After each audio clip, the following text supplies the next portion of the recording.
پاکستان میں ٹیکس مقدمات کے انبار نے ایک بار پھر ایف بی آر اور ایپلیٹ ٹریبیونلز کی کارکردگی پر سوالات کھڑے کر دیے ہیں۔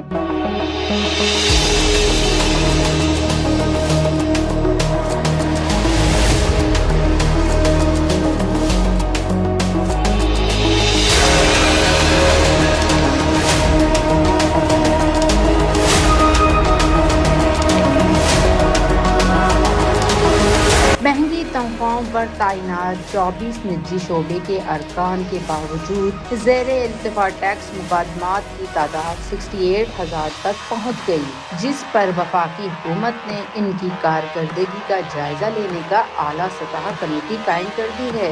دیکھیے انا شیخ کی یہ رپورٹ۔ پاکستان میں ٹیکس سے متعلق زیر التوا مقدمات کی تعداد بڑھ کر 68,000 تک پہنچ گئی۔ حالانکہ حکومت نے مقدمات کے جلد فیصلے کے لیے نجی شعبے سے 24 ارکان کو مارکیٹ بیس تنخواہوں پر ایپلیٹ ٹریبیونل ان لینڈ ریونیو میں تعینات کیا تھا۔ رپورٹس کے مطابق ان ارکان کو ماہانہ 26 لاکھ روپے تک تنخواہ، مراعات اور دیگر سہولیات فراہم کی جا رہی ہیں۔ تاہم اس کے باوجود مقدمات کے فیصلوں کی رفتار توقعات کے مطابق بہتر نہیں ہو سکی۔ حکومتی اعداد و شمار کے مطابق ٹریبیونل ہر ماہ تقریباً 1000 مقدمات نمٹا رہے ہیں۔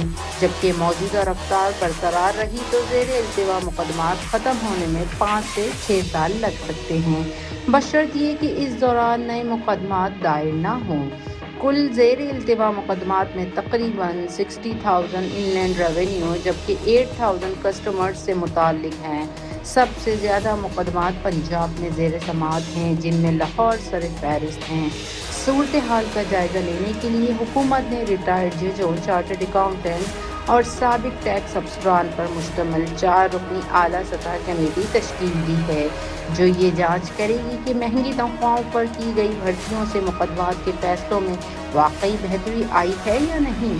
کمیٹی اپنی رپورٹ میں سفارش کرے گی کہ متعلقہ ارکان کو برقرار رکھا جائے، ان کی مدت ملازمت میں توسیع کی جائے یا ناقص کارکردگی یا بد انتظامی کی بنیاد پر انہیں ہٹا دیا جائے۔